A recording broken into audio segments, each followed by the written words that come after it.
又到星期一，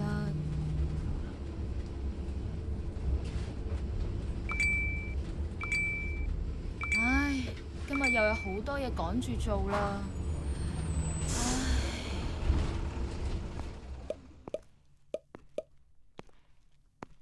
唉，要行快2步先得啦。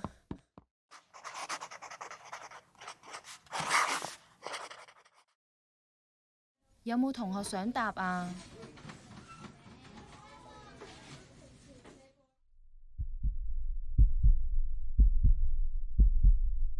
唉，呂老師，你點啊？最近好多嘢做，好似就爆煲咁。點解你仲係咁精神嘅？其實就快到考試周，我都有類似嘅感覺啊。不過我早排學咗一啲正向心理學嘅方法，對提升正面情緒好有幫助㗎。喺我哋覺得唞唔到氣或者焦慮不安嘅時候，可以先用呼吸幫自己平靜落嚟。美國史丹福大學嘅研究發現，深吸慢呼可以刺激副交感神經系統，幫我哋嘅身體同大腦重新開機，平靜情緒同舒緩壓力。咁深吸慢呼同平時嘅深呼吸有咩分別啊？深吸慢呼嘅重點係呼氣嘅時間要比吸氣嘅時間長2倍。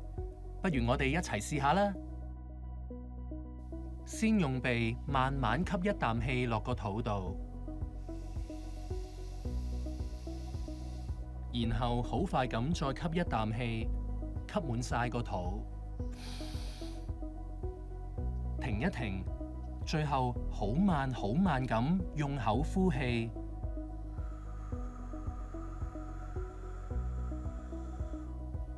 重複做1分鐘。係喎，個人真係好似放鬆咗。深呼吸係第一步，仲有一個好好嘅方法叫做細味。細味？細味係指刻意去尋找、留意同放大生活中美好嘅事物，係正向心理學入面一個增強正面情緒嘅方法。例如喺每朝返工嘅路程，我都會用唔同嘅感官去細味當下，放鬆自己，打破自動導航嘅模式。日日都係呢條路，有咩好細味啊？只要仔細去留意，你會發現有好多美好嘅事物都值得去細味㗎。例如，望出巴士車窗，見到大海同藍天白雲，聞到街口麵包店傳出嘅香味，品嚐到咖啡濃郁嘅味道。仲有聽到街上嘅吉他演奏，同埋感受到秋天舒服嘅微風。返到學校都有好多值得我哋去細味嘅嘢，你又有冇留意到學生嘅笑臉？仲有同事送俾你嘅花茶同打氣小字條，呢啲小確幸好容易被忽略，所以我哋更加要有意識咁去覺察同細味佢哋啊！係喎，好似而家咁做咗半日嘢，終於可以坐低食飯休息，其實係非常值得開心嘅事。等我都試下用唔同嘅感官去細味呢一刻先。我都同你分享下，頭先上堂啲同學仔互相分享之前經歷過嘅開心事，睇返啲相同紀念品，細味過去，我見到佢哋真係好開心啊！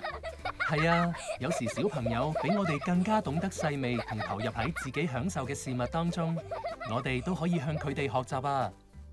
我哋仲可以細味未來會發生嘅美好事物，例如計劃長假期或者週末嘅行程，近近地都可以期待下陣間放工嘅活動。原來細味真係可以令我哋持續快樂㗎。鼓勵大家都試下多啲留意生活中美好嘅事物，嘗試用細味幫我哋擴大同延續正面情緒啦。